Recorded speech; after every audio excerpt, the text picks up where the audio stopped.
Thank you guys for joining us for another RGI Easy Sewing tutorial with myself, Avena Prince. As you know, for some time now, we have been showing you a number of presser feet which you could use to make your work easier. In today's tutorial, we are going to show you how to use the roller hem presser foot.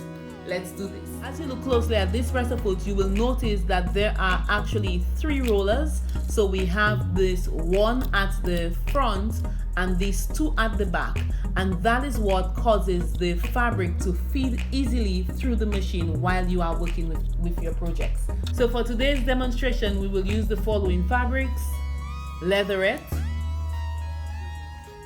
suede, Kiana, and this one is on the stretchy side,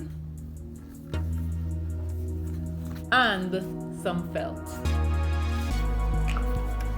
Okay, so our presser foot is inserted. So guys, here goes.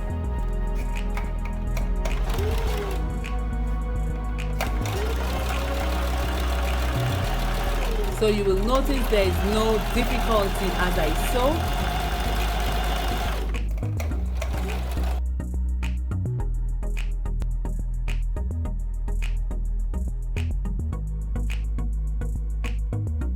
So our double rollers help with feeding the fabric comfortably through the machine, and that makes sewing much easier, as well as it gives a better stitch quality.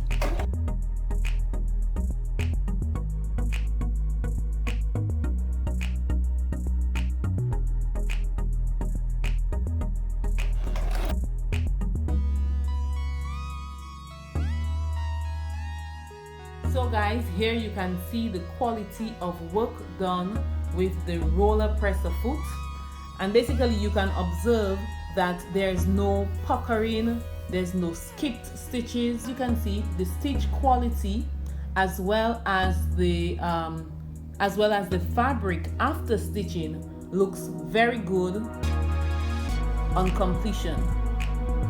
That is the effect of sewing with the roller hem presser foot, which is available at the Master Fix It sewing store.